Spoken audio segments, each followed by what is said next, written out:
Good evening. My name is Mike King. I'm a senior planner with the Planning and Urban Design Department, and I'm here to speak with the Elm Thicket North Park Steering Committee. This has been a long process, and I'm happy to have gotten to know the people uh, of this neighborhood. I know everyone feels strongly about the process and wants their voice to be heard. Let's please try to keep our non-agenda items in the chat, and hopefully we will get to the majority of the questions and get them answered during the course of the meeting.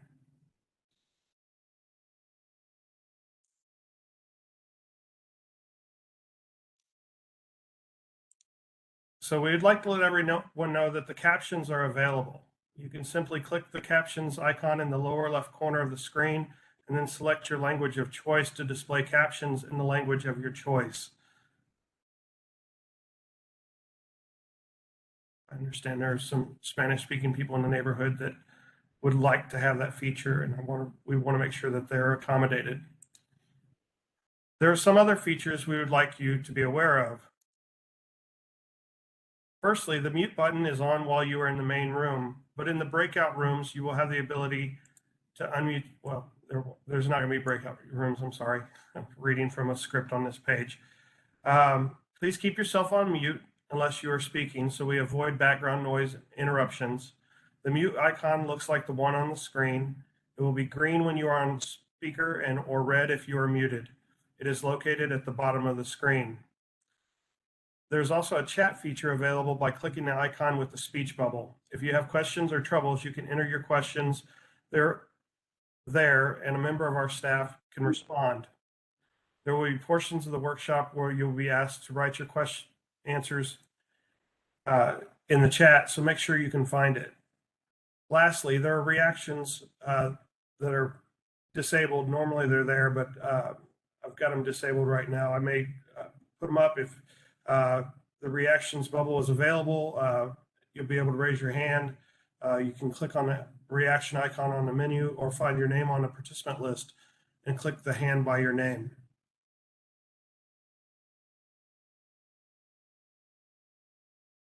So, hang on 1 second. I've got trying to hide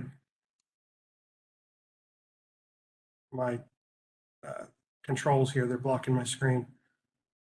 So the presentation overview today is a little bit of background history, which we always start with. The purpose, we're going to review the steering committee and staff proposed recommendations, have that discussion with the steering committee, and talk about the next steps.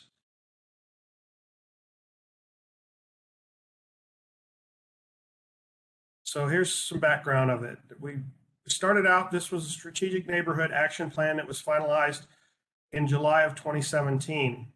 The authorized hearing was initiated by the City Plan Commission as a step in the action plan on September 7th of 2017. The first community meeting was held virtually on October 12th, 2020. The steering committee, and that was virtual. Steering committee was appointed by Mayor Pro Tem Medrano. 12 steering committee meetings were held from January 11th to January 6th, 2022. Yes, this is being recorded, Mr. Patel. Yeah, thank you for reminding me. And I started recording before I started talking. 12 steering committees were held from January 11th to January 6th, 2022. We had a second community meeting held as a hybrid on August 21st, 2021. There were people at the community center that were in person, and then the majority of people were online. We also had 4 informal community Q&A events. 3 of them were in person at the rec center, and 1 was virtual on February 2nd. So a little bit more on the background history. This is the actual writing on the authorized hearing request. This is what our task was. And so as you can see, there's a lot of location information that's not highlighted, but what we're trying to do is consideration of authorizing a public hearing to determine the proper zoning in this area, in the authorized hearing area, Consideration is to be given to appropriate zoning for the area, including use, development standards, and other appropriate regulations. This is a hearing to consider the request to authorize the hearing and is not a rezoning of the property at this time. I think that's up to CPC and council to do the rezoning. It's not city staff that makes that happen. This is a map of the authorized hearing area. So generally bordered on the northern portion at Lover's Lane, to the east on Inwood, west on Lemon, and on the south side is Mockingbird. So a lot of people ask, what is the purpose? Why are we still having these meetings?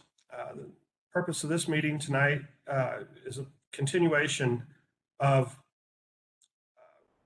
what we've been doing before. But when I was assigned staff after the August 21st meeting, we realized that there were some things, input and community stakeholder input that we didn't hear. There were some concerns. So we wanted to make sure that everybody understood the process and the goals of the authorized hearing. And staff further studied the area and input and produced a set of recommendations based on best practices, community input, and steering committee recommendations.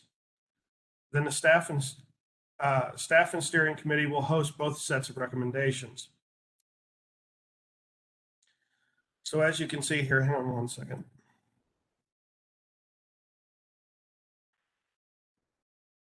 So staff has proposed code changes to PD 67. I feel like I jumped a page. Dealing with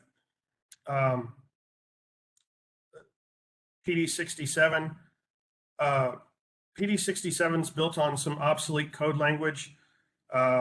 Chapter 51, which is the Dallas Development Code prior to 1987. And then 51A, which is after 1987.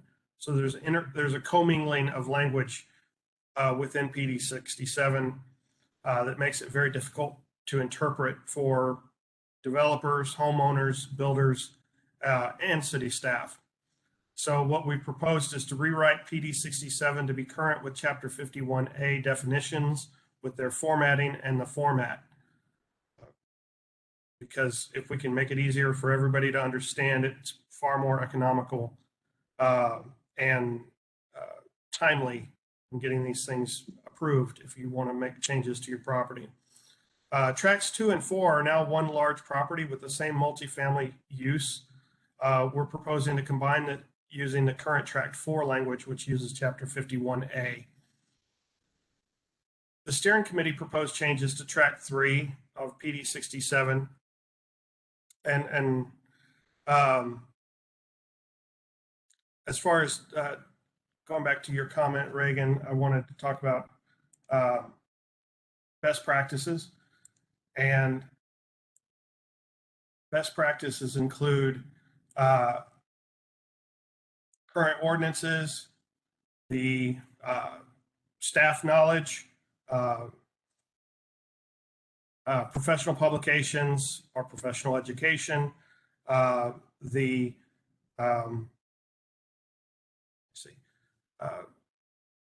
best practices also include looking at examples of where things have worked in the city in previous zoning cases. I'm ad-libbing that, I'm sorry. So steering committee proposed changes to Tract 3, PD 67. Pretty much staff follows these very closely, but so they apply to in both cases. Duplex use is permitted on property fronting Roper Street and Mabel Avenue. 90% of the roof of the main structure must be hip and gable when greater than 20 feet from grade. And the maximum structure height is 25 feet. No portion of the structure can be greater than 30 feet from grade. And then maximum lot coverage is 45% for single-story structures and 35% for multiple-story structures. Going back real quick to clarify on the maximum structure height being 25 feet with no portion of the structure being greater than 30 feet. In Dallas, we measure from grade to the midpoint of a roof. So if your roof is sloped, we look at the midpoint of that roof. So even if your roof is 10 foot tall, it's 5 foot in our books. But if you've got a flat roof, we measure to the top of the parapet to the top of the roof, just the highest point. So that's that clarification on maximum structure height.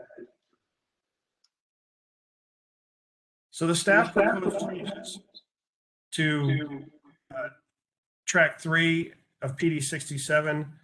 We include tract 1 in there because tract 1 and tract 3 are geographically similar. The structures are similar. Everything about tract 1 is similar to tract 3 as far as lot sizes and housing types and averages with lot coverage and heights and that kind of thing. So that's why staff included tract 1 into this PD 67 change. We have the same thing as staff recommendations, except we've added in that maximum structure height of non-residential structures is 15 feet. No portion of the structure can be greater than 20 feet from grade. So that allows you to have 20-foot high roof and a 15-foot tall structure. I'll show you some diagrams in a little bit, and that'll clarify. Maximum lot coverage is 45% for single-story structures and 35% for multiple-story structures, same as staff recommendation. But we wanted to add in that maximum lot coverage for non-residential structures is 20%. And we're talking about detached garages, sheds, workshops, whatever would be considered like an accessory structure. So our steering committee proposed changes to track 3 of PD 67. Currently, the roof type is not regulated. They're proposing that 90% of the roof of the main structure must be hip and gable when greater than 20 feet from grade. If the entire structure is greater than 20 feet from grade, 90% of the roof of the main structure must be hip or gable. I should have probably added, if the entire structure is less than 20 feet from grade, it can be a flat roof. It can be any kind of roof. If the entire structure is less than 20 feet from grade, the roof does not have to be hip or gable. So that's kind of that clarification there. The staff changes are proposed changes for tract 1 and 3 are the same as the staff, are the same as the steering committee proposed changes. The maximum structure height is 30 feet. The steering committee proposed a maximum structure height of 25 feet with no portion of the structure can be greater than 30 feet from grade. Our comment, which I mentioned earlier, is non-residential structures weren't addressed. And then the staff proposal of maximum structure height of non-residential structures, 15 feet. No portion can be greater than 20 feet from grade. Applying the height rules to tract 1 as well. So the first map that came out back in August for a new PD is the area in blue. The area in kind of a light purple color, that's PD 67 tract 3. The area in blue is this new PD that's proposed by this steering committee, and that's what those requirements that they've asked for, the roof, hip and gable roof, the structure height, and lot coverage. The staff proposed changes is what you can see just north of tract 3, tract 3. There's an area that's totally kind of blacked out. That's tract 2 and 4 of PD 67, and just above that is tract 1 of PD 67, and that's what we would like to include in our changes. And then we wanted to be fair to the entire R75 area, from Mockingbird all the way up to Lovers and Inwood to Lemon, is we wanted to take that entire R75 area and make that new PD with the steering committee and staff proposed changes. One thing we wanted to do was talk about curb cuts as far as staff does, to make driveway curb cuts a maximum of 15 feet wide. We're not limiting you to one curb cut per lot. So if you have a duplex and you have two driveways, you can have two 15-foot wide curb cuts. And then another thing we ask is that front entry doors must be parallel and visible from the street.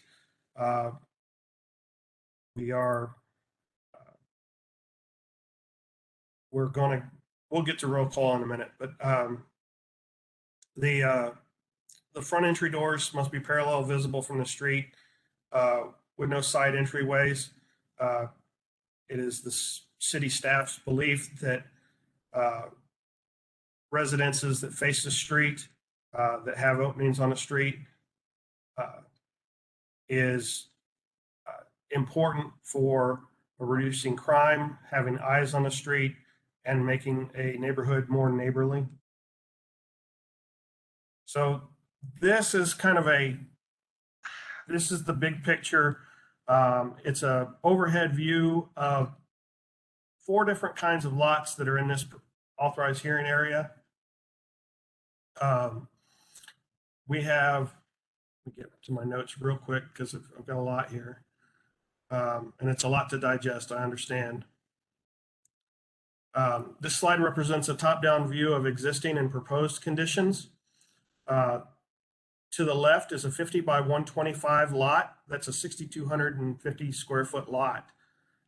That's a smaller lot than is usually allowed in R75A, but it's typical lot dimension within PD 67. In fact, I know that 2 of the steering committee members own lots that are that size, so they can relate to that, and that's why I had it in there.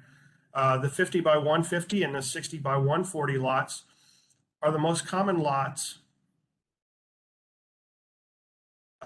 configurations within the R75A zoning district in the hearing area. And then we get over here on the right-hand side of the screen and you see this 100 by 140 foot lot. That's a 14,000 square foot lot. I can do math sometimes. That 100 by, it represents a few of the lots in this neighborhood. They're probably the largest lots in the neighborhood. To give you an idea, the green represents a residential family structure, and the blue represents the accessory structures, the allowable accessory structure on a lot. The yellow at the bottom of each rectangle is your front yard setback, and that's a required 25 feet. That's not changing. I see some annotation there from somebody, and I appreciate if you can erase that. The side setback and the rear setback are 5 feet, and so you can see that, and that's all in yellow. So those are required setbacks. Those are required both in the staff recommendation, the steering committee recommendation, and also R75A. So that doesn't change. We are not asking to change any of those setbacks. What we're talking about primarily is lot coverage.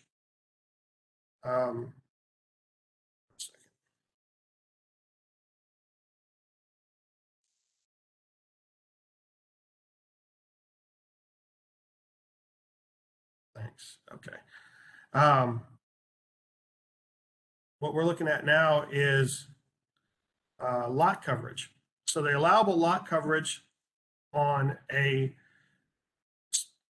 R75A lot is 45%, with 25% allowable for an accessory structure. So you'll see the green is the residence, the blue is the accessory structure, and In all of those cases, except for this staff recommendation, the accessory structures are 25% of the lot. R75 recommendation is 45%. For lot coverage is 45%. That's also 45% if it's less than 20 feet in height, according to the staff and steering committee recommendations. So you can kind of see that in each set of squares in that upper left-hand corner. Now, I can do math. I just can't do right and left. So bear with me if I pause and hesitate. The second lot, the second two lots you see a lot in north of Lovers or north of University, and well, you see it kind of right down the middle of the area, the authorized hearing area south of University.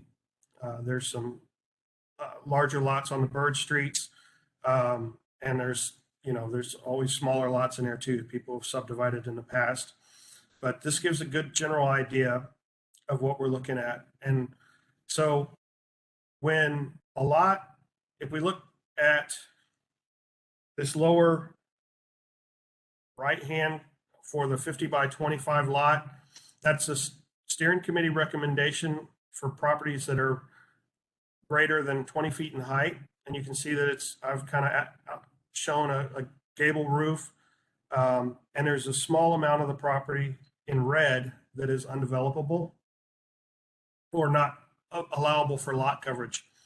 So you'll see the red, that's the area not available for lot coverage.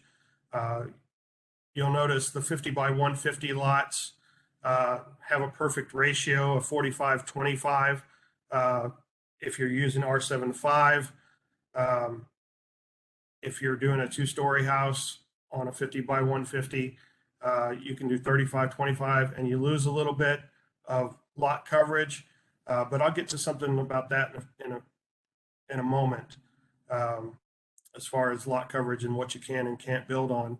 But I think what I'm really trying to show in this, if you can relate your lot to one of these images, and kind of get an idea of how much coverage that is, and we can go back to it if we need to in a few minutes. This gives a three-dimensional isometric view and of what I was just showing you. And so you can see the gable roofs on the staff and steering committee recommendations for structures that are greater than 20 feet in height. The flat roofs represent R75 or single story, and you can kind of, that's a single story, that's a double story. This is about the maximum you can do in R75. So what we're looking at when we compare lots is not what we here at the city, what we would consider drastic changes.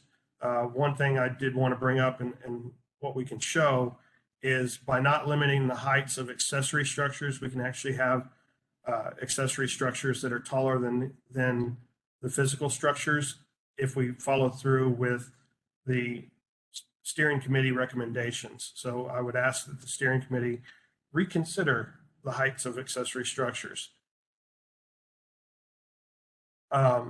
This gives you a better idea of what lot coverage looks like and the heights in PD 67. And so this is, for those of you in PD 67, this view will give a better idea of what the staff recommended lot coverage would look like, both with or without accessory structures. The gap between the rear yards represents a standard 15-foot wide alleyway. The homes to the right represent lower roof slopes and opportunity for variation. So you can have a variety of pitches and still meet the height requirements. And that's kind of where we're moving forward to. And the reason I wanted to mention those red spaces are not exactly unused or unusable pieces of property, because there's also a part of the development code that includes Article 10. Article 10 is our landscape and tree conservation regulations. They require 3 trees for lots that are 7,500 square feet or better, and they require 2 trees for lots that are 4,000 to 7,499 square feet, 7,499. And when we talk about 3 trees, we're talking about medium to large trees. We're not talking crepe myrtles or red tip petunias or holly bushes. For lots that are 4,000 square feet to 7,499 square feet, you got to have 2 trees. The staff recommendations take that into consideration by decreasing lot coverage to 25% for accessory structures, in addition to the steering committee recommended reduction from 45 to 35% for multiple story residential structures. So squeezing the maximum amount of structure on a lot has to consider other features, and that's why we've included this in here. And I also like to bring up that if you have to have those 3 trees, there's actual requirements for spacing. You gotta have 2 feet from your side yard and rear yard, 20 feet from traffic signs, light poles, 5 feet from buildings, 10 foot from all other trees.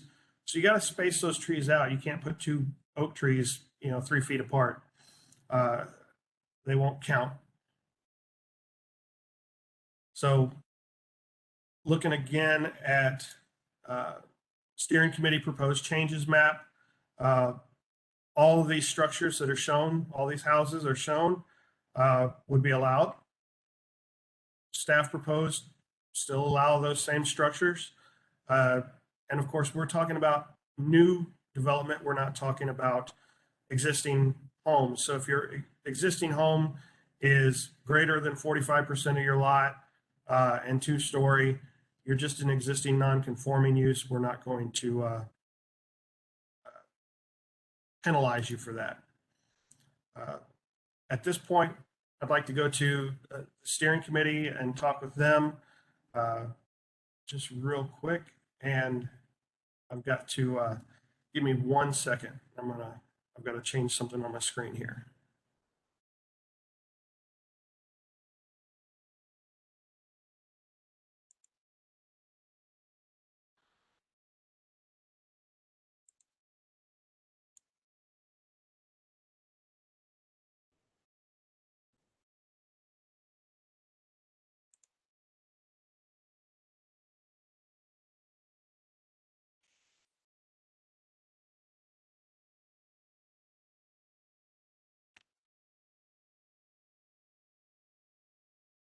Okay, I'm sorry about that. I just need to take a sip of water and clear my throat.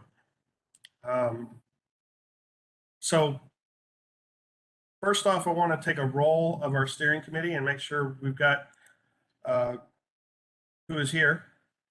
So we have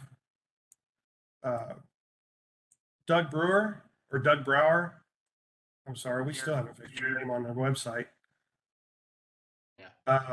Elaine Chambers. I'm here. Mark Rivas. Here. Thomas Barrow.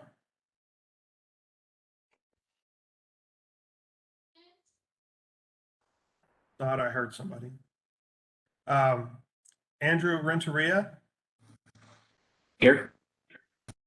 Gus Perez. I'm here. Danny Rose. Here. Vivek Anand. Vivek Anand. Jump back. Thomas Barrow.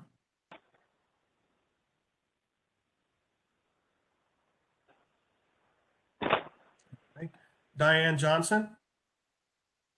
I'm here. Hi, Miss Johnson. Miss Walker, Patty Walker. I'm here. And Tally Roberson.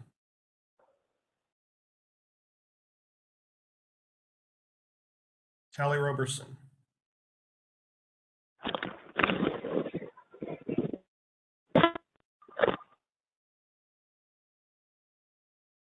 Something, but okay. So at this time, I'd like to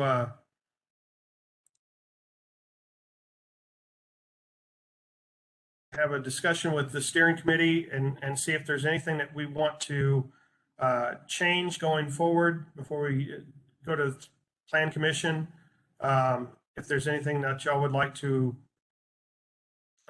discuss or consider or compromise, amend, whatever.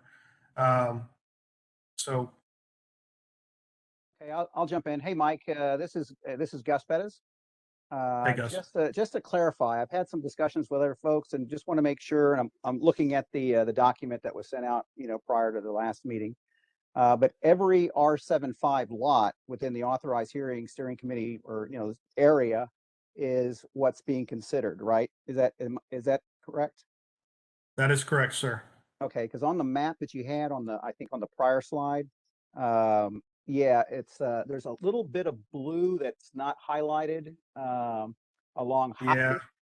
And so I just figured that was probably just from a drawing. The way you Yeah, had that was my horrible drawing skills. I apologize for that. No problem. Just confirming because there were some folks that were asking about that. And then of course all the R10 lots, the large lots that are close to that lower right-hand corner, those R10s, those are not being included with these changes. No, they're not. Okay, I just wanted to confirm. Again, some people had asked about that, and I told them Thank that. you. And I do, and included in that, I've got some duplex lots that are highlighted in blue up at the top that are not included in those recommendations either. I just noticed that. So, Okay, thank you, sir. very good. Thank you. Hey, Mike, good evening. This is Andrew. Hi, Andrew. I just wanted to touch base back on what we were saying with the R10. I believe that the consensus from all of us on the steering committee last meeting was to include all of R10A. Why has that changed? I will make that change. The only reason I say is we're saying we keep going back to we're one neighborhood, we're all in this together, but I mean, let's all do this all together. Right. Yeah, Understood. and this is Gus. I will support that. I think that's a great addition to what we're talking about, is including the R10 and be consistent throughout the entire neighborhood. Absolutely. Thank you, sir. I think Let's see, anybody else want to jump in before I go? When we left off at the last steering. Can I bring up something? Go right ahead. This is Miss Walker. We didn't address about driveways. They're not being consistent with the existing driveway. Some part of the neighborhood, the driveways touch each other, and some of them they don't touch. And I think we need to keep with the pattern that we have now. Okay. So y'all would like to keep, trying to think what's the best way to put this, but y'all would like to keep the co-located driveways where they're side by side on a lot to make that an allowed. Some streets are side by side and some they're not. Right. Uh-huh. But you want to make that still an allowable thing in the new PD? I'm saying that we should keep the driveways as they are. If you tear the house down, keep the driveway on the same side that the existing one is on. Okay. So it would keep the street to look uniform. They're not uniform now. I mean, they're haphazard. There was no pattern to them when they were built to begin with. Can I ask a Well, question? on my street, it's a pattern. Victoria or PD 67, there's a lot of different stuff. So I Oh, couldn't. we're just talking about PD 67, right? I'm sorry. No, I'm saying across everything. I mean, just driving around, everything's kind of one side, this side, also. I think kind of just about, I would say that would be just for the, how the person wants to build their house. That's what I would say that. Well, I think that the existing way that the pattern it is on the street now, to keep that pattern. So what you're saying then, if I can, is you're saying that if you decide that you're tearing down your house, then you have to conform your new house to match where the driveway was for the old house? Yes. I disagree completely with that. Then you're restricting what they want to do with their own house. I don't I'm see sorry, any then reason. I don't see any reason for that. I'm just sorry. I don't see what that would serve. it makes some of the yards look, well, Lonnie, you don't agree with a lot of things with the rest of us, so. Well, I want what's right for the neighborhood. That's going to make sense for the neighborhood, and to me, making restrictions on how people can build their home and what side their garage has to be on has nothing to do with crime or anything. We're not saying crime, it's No, I understand what you're saying, but it just makes no sense to me. I'm sorry, it just does not. Miss Walker, one of the things to think about with that, when you have conjoined driveways, it reduces the green space. You don't have any green space in between the two houses. Aren't we, part of all of this was to beautify our neighborhood? I didn't say to join the driveway. Some streets, the driveways are joined. Right, the Some streets conjoined are not. streets have much more concrete in the front of the homes. If you have separated driveways, you have green space, which is much more pleasing to the eye, and it gives space in between homes. So you rather have it where there's more green, where when you step out of your driveway, you're stepping over to your neighbor's yard, not directly to their driveway. Where they don't meet. Is that what you're saying? Yeah, I'm saying that I think it should be up to the homeowners, and to force a homeowner to have a conjoined driveway is only forcing people to have more concrete in their front yard. That's all. Well, some of the, I'm just saying to keep the consistency with what we have now. That's all I'm saying. Okay, I appreciate that. I also would like to run that by the city attorney. So I'll give that to them to review as well. It's definitely something to consider. Whether that's a legal requirement we can put in there. Mike, just for the But sake before you of, go there, maybe there would be a little bit of a poll here with the rest of the steering committee, if that's a good idea or bad idea, to save yourself some time. I agree with that. This is Gus. Yeah, give me 1 second to change some options here, so I can allow people to raise their hand or not.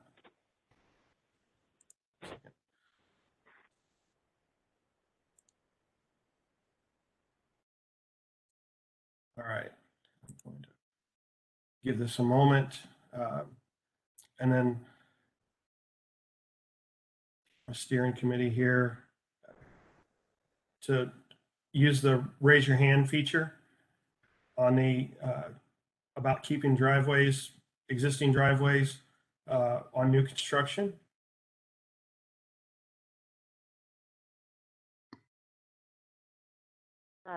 Where I can raise, but I'm just going to voice my opinion that I want to keep it that way. This is Ms. Walker.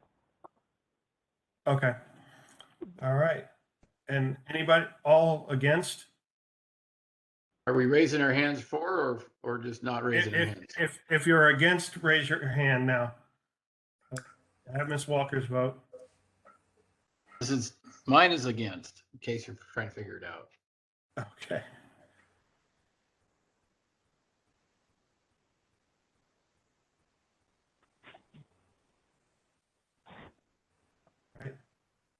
I see. Mike, you're leaving it for the vote for the entire people on the call, or just the steering committee members? This is just the steering committee at this time, but I see Mr. Renteria, Rivas, Brower, Perez are all against, and Ms. Chambers is against as well. All right, y'all can lower your hands. Do we have any other steering committee proposed changes? Well, I've got, several items here, Mike, but the one I wanted to start with is the where we left off on the last steering committee. We were talking with Clarence Glover, and as a possible source to help maybe bring this to come together, to act as a something of, I'm calling it a mediator. He doesn't really like that word, but if I could give Clarence, he's on this call, if we could give him an opportunity to jump in for a second. We've had a lot of discussions over the last several weeks, mostly about trying to see whether or not there could be any way of getting to an agreed compromise with both sides so that we can put this to bed. Everybody goes home, maybe not quite as happy as they want, but where this becomes an unopposed at CPC. So if we can give Clarence an opportunity, if you could let him jump in. Okay, Mr. Glover, if you'd like to jump on, if possible, please turn on your video as well, if you can. Is that, am I on? Yes. Yes, Doug and I have, for the last several weeks, been engaged in some extensive conversations about this, and you gave me an opportunity to speak at the last meeting, and so since Doug and I have been talking, and the principal thing that I would raise is the issue of equity, as he and I have been discussing. One of the first things I did raise, well, one of the last things I did raise with Doug, because I thought the steering committee had met in person, and he informed me that the steering committee has not met in person. And so with that said, I found it quite strange that the committee itself has not met, and since we were talking about being neighbors and coming to know each other, I found it quite interesting that the steering committee had not yet become neighbors, if you will. And so this is one thing that I had offered to him, that the steering committee at some point, face to face, as we come out of the COVID situation, coming together face to face and building a relationship as neighbors, because that's critical, I think, because we even as we have seen new individuals come into our communities, we have not developed neighborly relationships over the last several years, I know. And I think that's very important. And we have talked about that in the community sometime, about having meetings and potlucks and just meeting each other. But to speak to the equity issue, and he did mention in a lot of part of his statement that we might leave with some compromise, but not be all comfortable. And what I offered to him was that the issue of equity, as I understand it, by the city, is such that we're working toward trying to bring some sense of equity about. And he raised the question, what is equity? Well, for those of us who are African Americans and Hispanics who are considered minorities, that the city and the nation has done a very poor job in providing housing and affordable housing for people of color. I shared an article on gentrification with him and others to talk about that history. And I realized that it is an uncomfortable history to talk about, but it is at the heart of much of what we're dealing with here in this issue. I also told him, and I was very frank with him, and as I will be with you, when this issue came up years ago in our community, I would have rather seen houses maintained as single family homes, single dwellings. I mean, not 2 stories, so that we could maintain some sense of aesthetic decorum. But be that as it may, we're here now with the Mac mansions, as we call them. And we do know from research and history that eventually, if this process continues, because when we look at what happened in the 1980s and 90s during the crack bomb and the war on drugs, that many African American communities across this nation were affected. And as I learned from Doug, that prior to that, we had what is called more than 50% of minorities owning their homes in our communities, like Elm Thicket North Park. After the crack bomb hit, then we began to see a large increase of investment ownership, more than 50%, and then other buying homes. Well, as a result of that, we see a sort of dynamic where the African American communities in the inner city now are impacted by the drugs. Then the particularly white community investors come in, purchase that land. So gentrification is higher income homes coming in, properties values increase, taxes increase. Eventually, the people who live there are moved out and away. Elm Thicket is one of the last African American communities, Hispanic communities in combination left in North Dallas. Hampton Park was designed and created by Texas Instruments, but Elm Thicket here, and I've been talking again, looking at where Love Field is, what is called the Bottoms, what is called Elm Thicket, KB Polk School, things like that. There's a rich history of African American people. I've also been doing research in the Peters Colony, as was discussed at one time, which William Peters coming out of England after Stephen F. Austin. And the statement that he made was that we can rise out of poverty by raising cotton, but we cannot do it without the slave.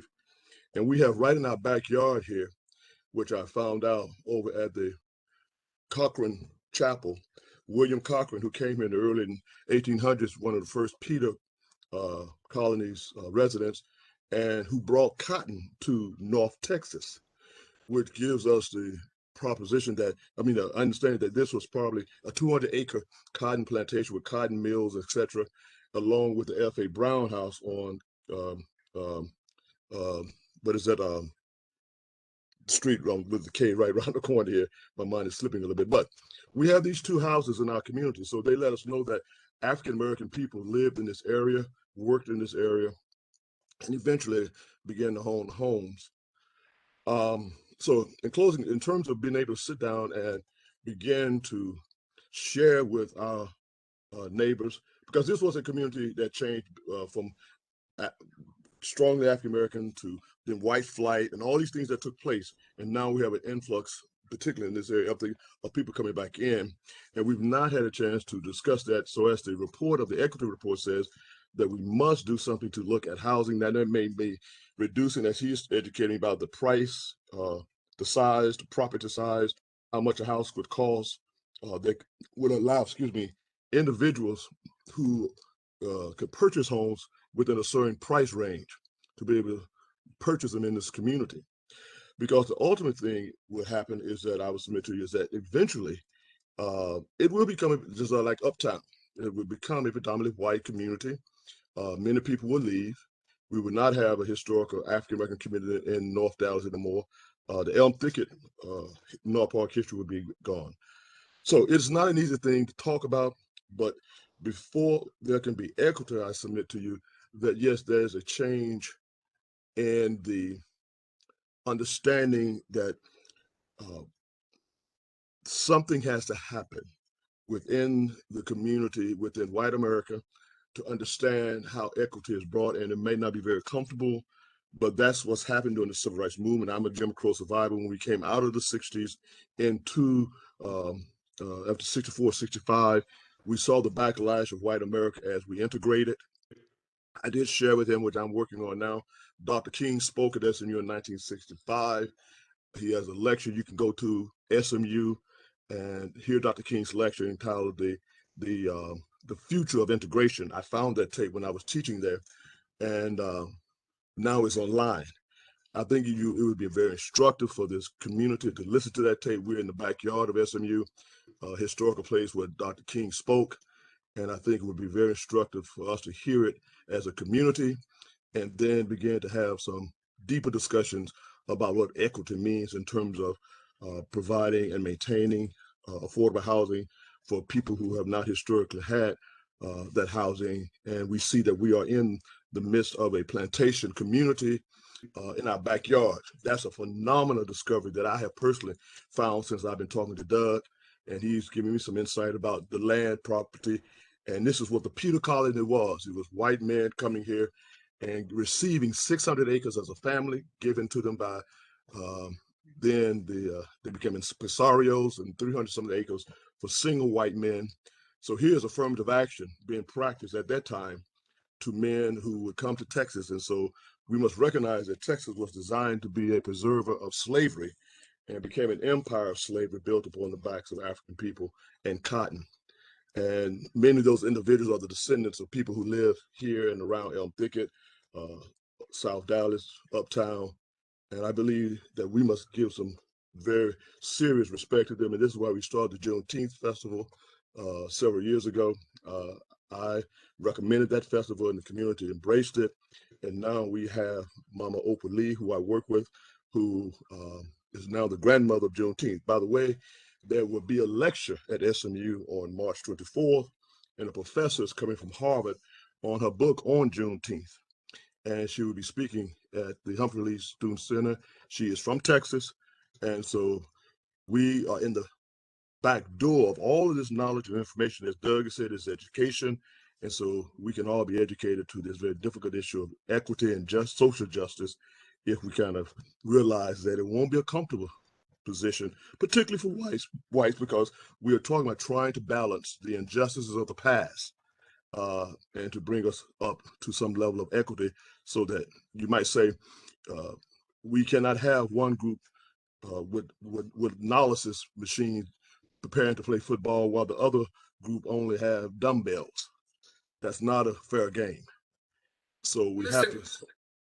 Mr. Glover, thank you so much. This is Monique Ward, and I am the Chief Planner of Neighborhood Planning and Planning and Urban Design at the City of Dallas. I want to thank you for sharing all of your research and the things that you've learned about the area and the history.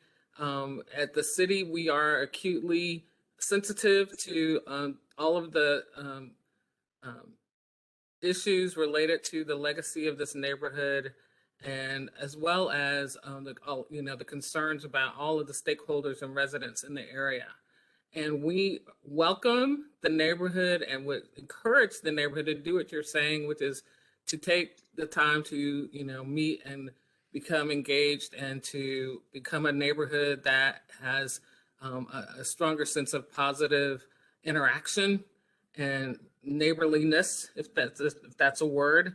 And then mediation amongst the residents, that's all fine.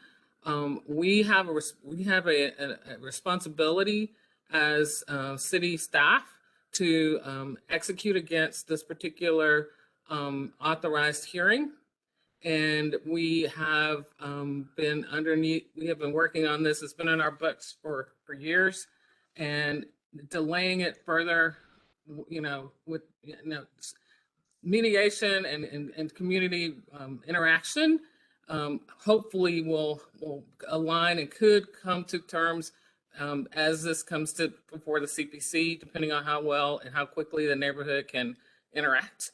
But we cannot say that we would delay this process while mediation activities take place. We are doing our best to. No, can you hold on 1 second, and I'll of course hand it over to you. We actually have heard quite a bit of input from a full spectrum of stakeholders in the area, and we, as part of our recommendations, are putting forth recommendations that do actually compromise on what we could recommend, and it might be in the best interest within the scope of what we're able to do. And we have the authority and the responsibility to move this process forward. So I do appreciate that, and I would encourage that you do that and continue to work towards that consensus. Monique, Yes. Let me jump in here. This is Doug again. Sure. What we're doing here, and I don't agree with all.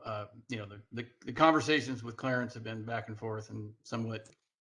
We've been able to maintain a great deal of respect between each other. I don't necessarily agree with everything he says, but one of the things that's missing from this whole process has been any sort of actual true discussion about these changes. And I mean, not just Doug saying one thing and Gus saying something else. There's a lot of unintended consequences that have stepped up along the way. The city's done, frankly, a very poor job along the way of trying to maintain control of this process and guide it along the way. You've kind of basically thrown the steering committee out here, and Mark would throw something out, Gus would agree with it, I would disagree, and then we kind of move and we say, okay, well, that's a recommendation, without really looking at the unintended consequences here. And I've got a whole bunch of them I could list off right now about this about what Mike King went over tonight.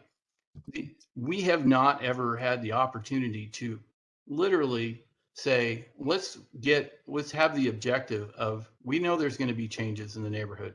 We understand that. Let's put some real thought into some of these changes so that everybody gets a little bit of what they want, not everything. But the city, you guys threw in all kinds of things that we didn't even discuss. And Mike King, I mean, I'm sorry, but you and we talked about going from 15-foot driveway to 18-foot curb cuts. A lot of things that we've discussed they're not even mentioned here. But they were going to be, and we discussed them in our last steering committee, and some of these things I think we agreed that we would go ahead and implement, and we're not doing that. The city's not putting the time in on this, because this is a 1,500 home down zoning.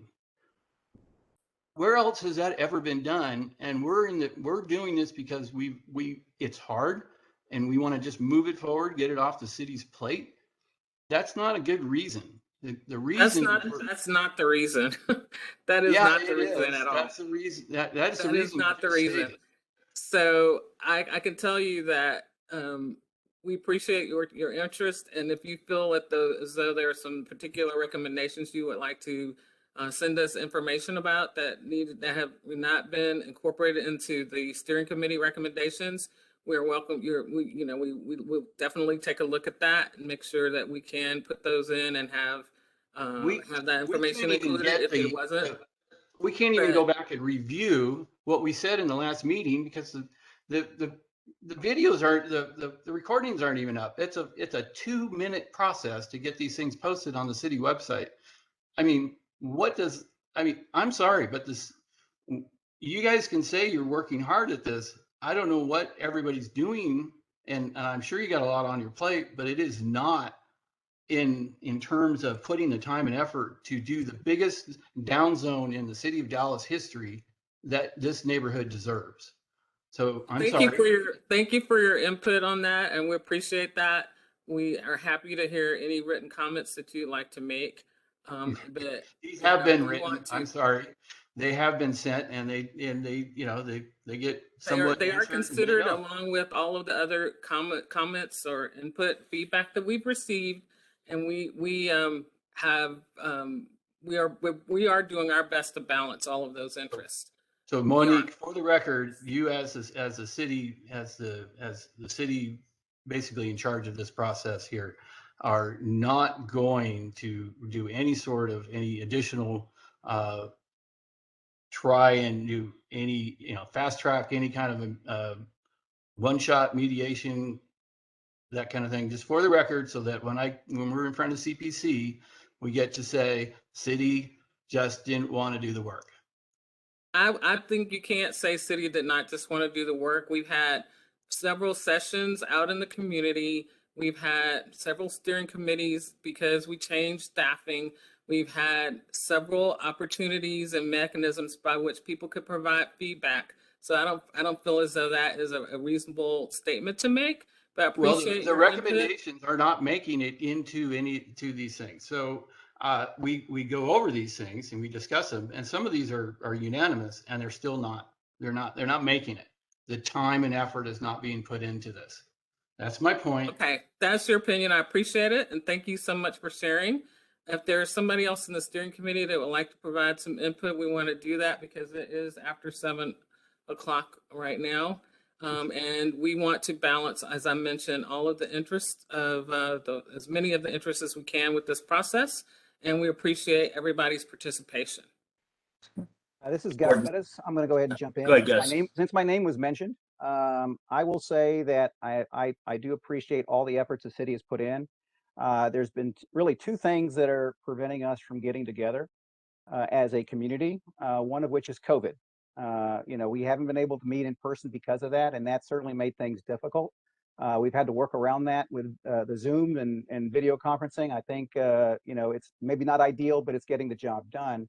But coming out to the neighborhood, and coming to talk to the neighbors and meet with them for 3 days, with Mike. That was outstanding. I've never seen anything like that before, and you got to hear a lot of opinions.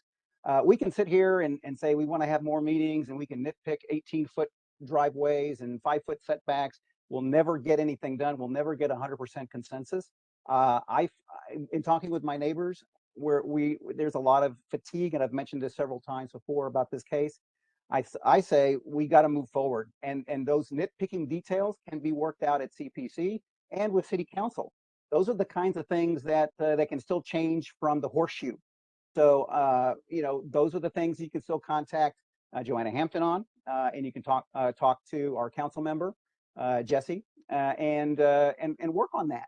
But I think we've been at this almost a year and a quarter. It's time to move forward. I support these changes, and I think that the city has gone above and beyond based on the circumstances we're dealing with. And having another meeting, I don't think would get us any closer. It'd just be another delay. So I say we move forward, and that's what I want to say in terms of my opinion. I agree with, this is Diane Johnson, and I agree with what Gus is saying.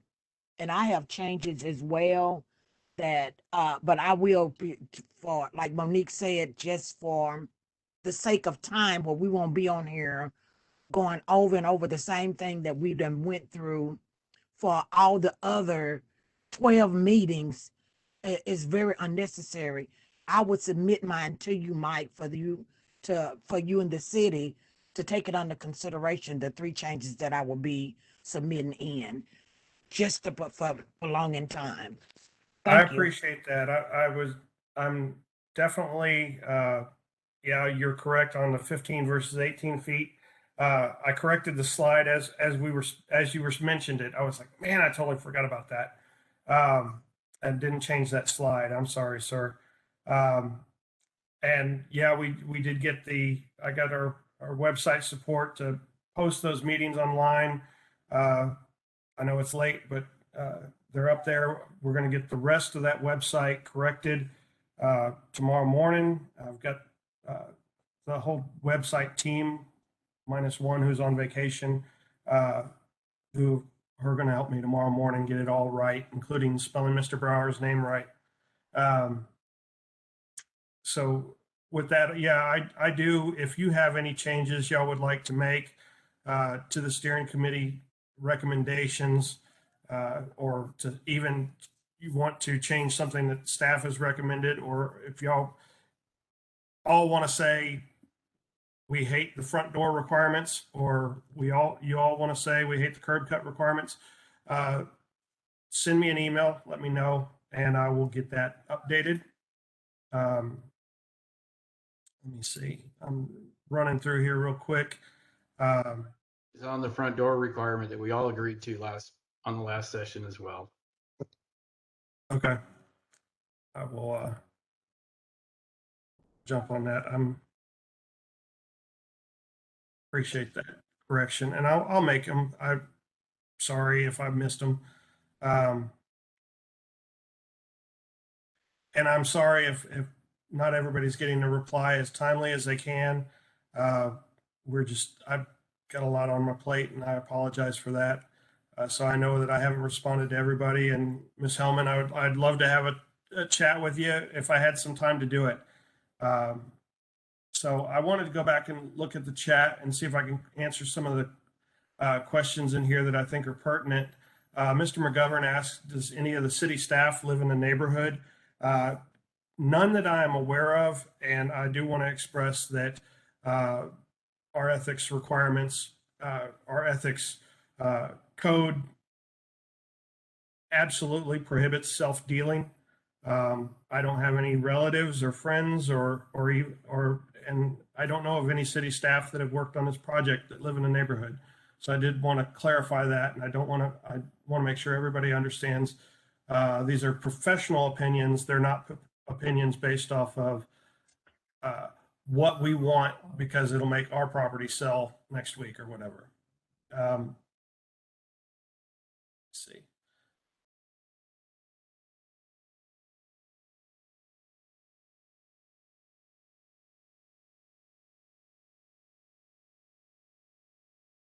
As far as staff recommendations, we reach out to all departments. and I think I've put this out in the previous meetings, but we reach out to all departments for input, whether that's police, fire, transportation, housing, and we asked for input on what we can do on a zoning front to make the neighborhood better. So we're asking their professional staff to give their professional opinions on what works and what would work very well for this neighborhood. Not all lots are similar. I understand that. There's variation.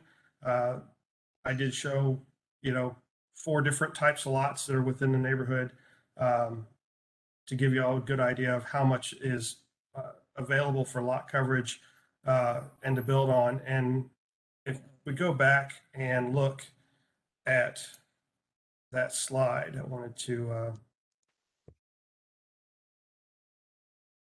wanted to go back and look at that. And I apologize. I have a hungry dog who wants to make noise. Hey, Mike, just as you find that really quickly, I wrote that about the similarities. It's because you stated, and I can't quote you exactly, but you said the reason why you recommended doing the entire area is because the whole area is very similar. And the question is, are 20s homes considered similar to 60s homes, and are 5,000 square foot lots similar to 10,000 square foot lots? No, they're not all similar as far as the zoning requirements of having a minimum lot size, having there's a pattern within the neighborhood of the way that houses were platted. The majority of the homes in the neighborhood are 50 and by 150 lots or 60 by 140 lots. There's some homes that are larger. There's 14,000 square foot lots.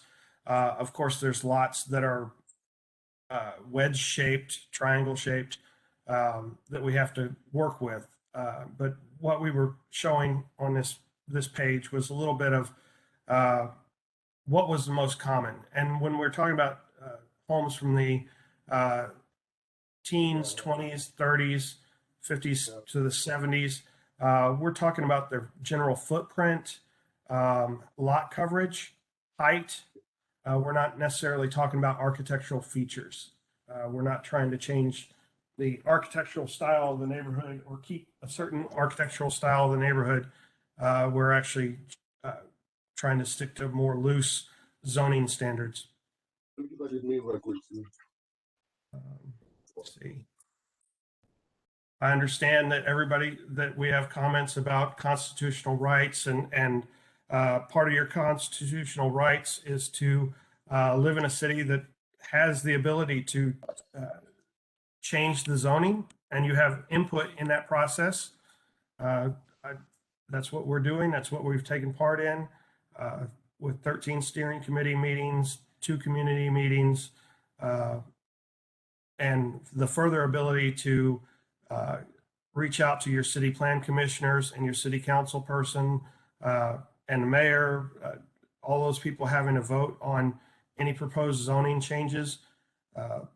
Those people, you have that opportunity to reach out to them. So the government's working here for you. Let me see. I'm skimming through here, but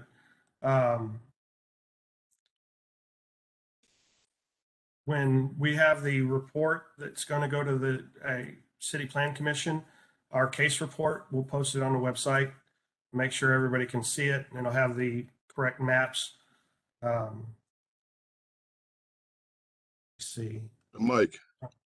Yes. Yes. Could you or Ms. Ward make available to the community a clear definition of what equity means in regards to this zoning and to the whole issue of affordable housing, so that the community can have a clear understanding of what that means and to this process? Good, but it's going to take me a little while to go through all that. But when we talk about, and apologize for my dog barking at me. When it comes to affordable housing and equity and zoning, we're looking at making sure that the neighborhood is still there for the people who've lived there. It's there for the future generations, and it's what they remember.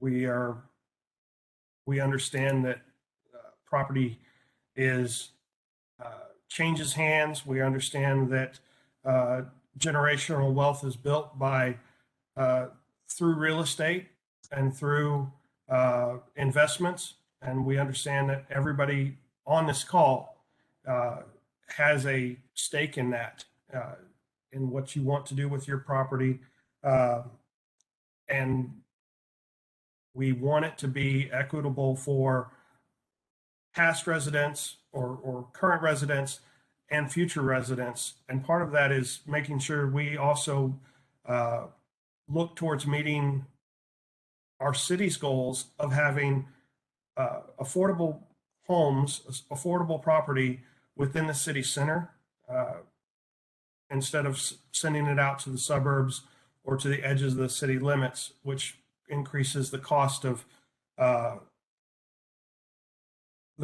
people that are looking for affordable property, affordable homes.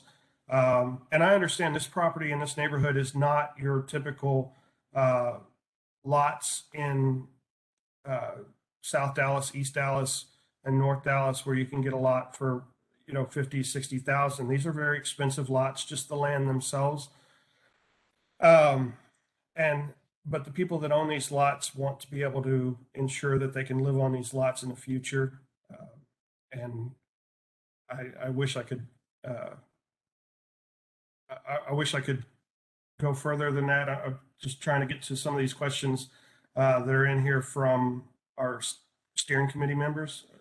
Mr. Glover, I'll get back with you on that and give you a better explanation.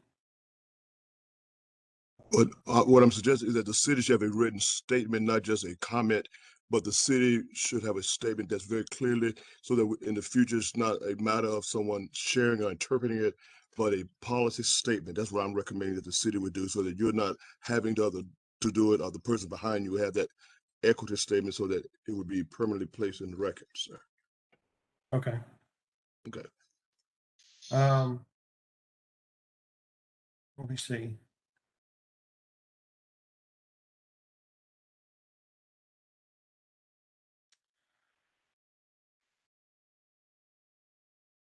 See.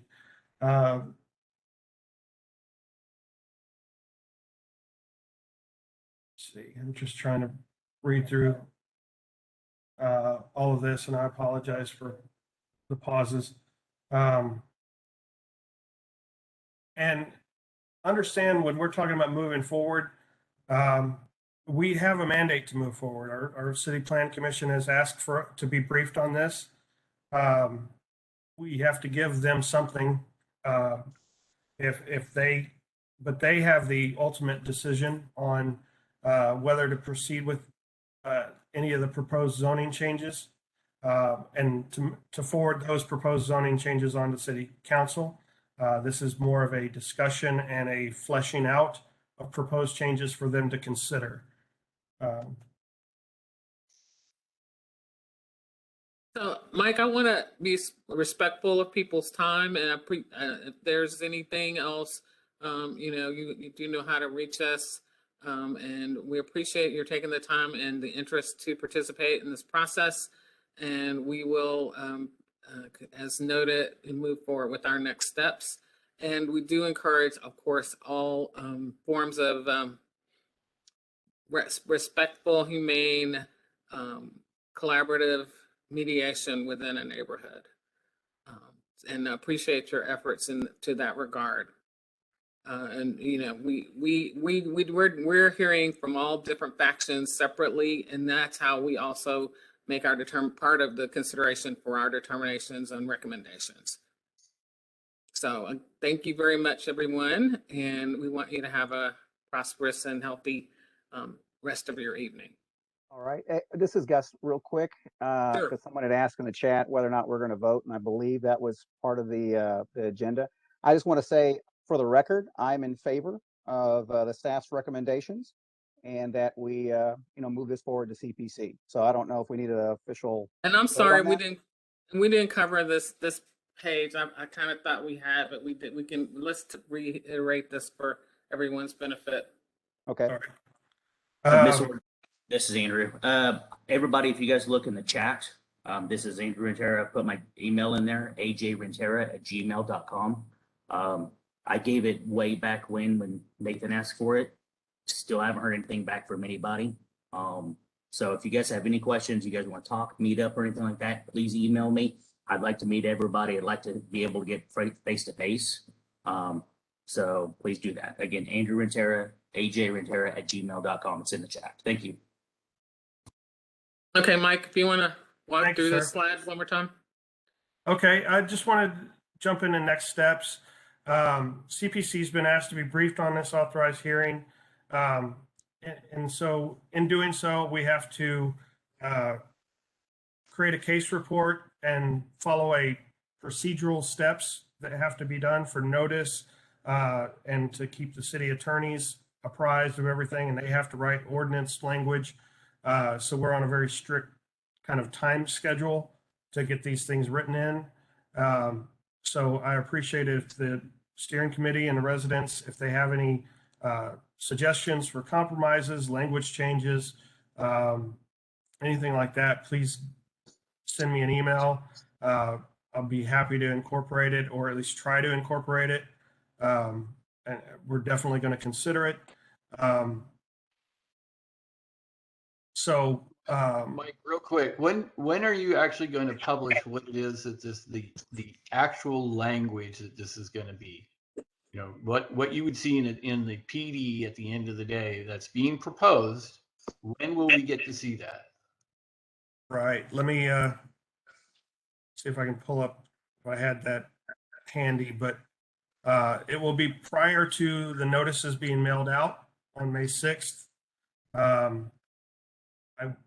When I have the case report ready, and give me 1 minute to get to this. I can answer your question fairly well here if I can get to my case schedule. So I'm not going to mention that there's no ballot going out for CPC. Right, there is no ballot, but there's legal notices asking for response. There will be another set of legal notices that will go out if it goes to council, and on that you can mark whether you're for or against. That's what a lot of people consider the ballot. So wait a minute, Mike, back up. There are not going to be a for or an against ballot for CPC. There is not. There is a request for speakers and public comment. And how will you? I mean, this is really important. How will you know what each of the property owners, what they consider, are they for or against? How are you going to know that? That legal notice that will go out on May 6th will give you the opportunity to respond to that legal notice, and it'll have a link to it. It'll have a address you can mail a response to, and email address you can send to, and a website. So that will be sent to property owners. Yes, that's sent to the property owners. That will be mailed out on May 6th. The case report complete with everything ready before May 6th has to be in by April 15th. So between April 15th and 6 May, that case report will be on the website. So you are not only, you're doing a yet one more step that is contrary to what everything that's been done with the city of Dallas to this point, which is not even letting the existing system for voting take place, which is what everybody's expecting, and it has the ability to be audited. The existing system for voting is in two separate steps. One after May 6th, when the legal notices go out notifying you of the City Plan Commission hearing. That gives you an opportunity to sign up to speak at CPC. That gives you an opportunity to voice lend your voice to CPC prior to the earliest possible CPC meeting date, which would be May 19th. And then after CPC approves it or disapproves it or whatever they come up with and sends to City Council, you will have a ballot, for want of a better term, to respond to. You'll get a notice. Well, may I ask why we are not doing the ballots for CPC? Because that's how it's been done in the past. Not- Am I wrong? Not in every case, not for, I don't believe so for authorized hearing. But I will look at what we're going to mail out. If you would like a for and against box to check off, to mail back, I'm sure we can do We'll that. have to check with legal to We make have sure to that look at legal. to make sure it's in compliance. What will be sent out will be in legal compliance with this process. Ms. Ward, why? You've been doing that for decades. Why are you changing it now? We won't be changing it. We will be following process. I Just to get it. clarify really quickly, when Mike King was out talking with all of us, he was very adamant about there were blue forms that would come out and he was going to personally audit every single one to make sure that they were actually homeowners. Mr. King, do you remember letting all of us know And that is part of the mailed notices that go out on May 6th. Those are the forms that we're referring to. And where are you getting your list of property owners? We get that list from Dallas County Appraisal District. Okay. Mike, this is Jennifer Brower. You and I have had a conversation on a number of occasions about the mail list that you get from DCAD. And we know through our surveys of our groups in our opposed group that mail list is not going to every property owner's address of record. Many of those notices are going to rental unit, rental homes addresses, because DCAD doesn't have the data correct. So Well, we wouldn't be able to go in and change that. We have to follow that DCAD data. Property owners need to ensure that they have the correct address on DCAD.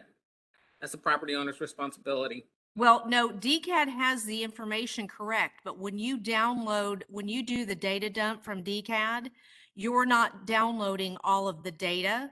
So if you get a null record, then you just drop in resident and then the address of the actual property versus tying it back to the property owner. Well, we'll look Let into me that. get back with you. I appreciate that. I'm going to look into that. I will. There were 1,700 property owners on the last DCAD poll for the August notice. I'll take a look at that and see how many nulls there were. I'll get back with you on that. I don't think there were that many. But yeah, no, there were, Mike, there were quite a few, and you and I have had several conversations about Ms. it. Brower, thank you so much. This is a steering committee meeting, and I appreciate your concern, and we will look into that. And I don't want to belabor this meeting, for those whose time we need to respect. Yeah, and Thank you. so just the last thing on our next steps, the earliest city council hearing would be June of 2022. If you have a building permit submitted, if you're building new property and it's submitted prior to the city council approving any zoning changes, that will be grandfathered. I know that's a concern of a lot of people. So I wanted to keep referring to that is a grandfathered permit for construction or addition or remodeling. And then last, I want to make sure everybody has my email address. It's michael.king@dallascityhall.com. Appreciate your comments. I really want to get them in. And no, I'm not saying the city council is going to approve this zoning change. I don't even know what zoning change is going to go to city council because it has to go to city plan commission first. Then they have to look at those proposed zoning changes from the staff and the steering committee and come up with what they want to send to council, if they want to send anything to council at all. So please understand, this is not a zoning change. It's not the final word on a zoning change. The city plan commission and the city council and the city attorney's office will also have input. So once again, I appreciate y'all coming in this evening, and I've really gotten to know a lot of people in this neighborhood. And even though we sometimes defer or differ on opinions, I really do think that this is a great neighborhood. And you guys, however it works out, I think that y'all should be y'all have an opportunity to heal. Hopefully, Mr. Glover, Mr. Brower can continue that conversation and maybe work with the city to come up with something at KB Polk, and maybe a history of the neighborhood, or a few meetings and barbecues between the neighbors would really pay off to helping this neighborhood heal.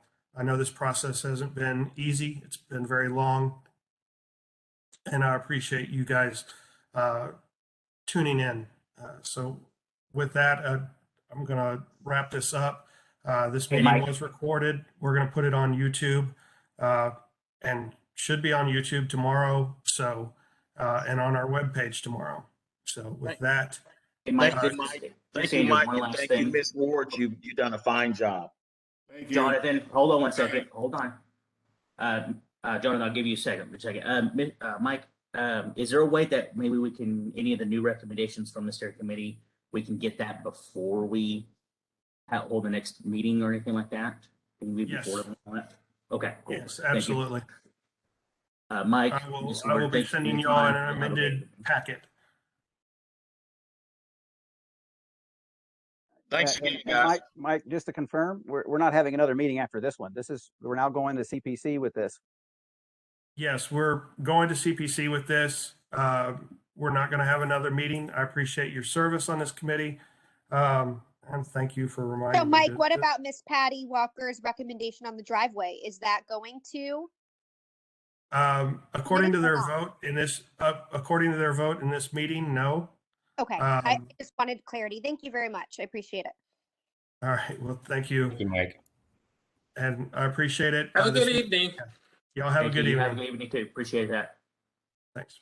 Yes, thanks, Mike, and the rest of the city staff. Fantastic job, and I look forward to having additional discussions when we go to CPC. Thank you, Mr. Perez. Thank you, steering committee. Thank you, Mike. Thank you, Monica. Thank y'all. Y'all have a good night. Good night. God almighty.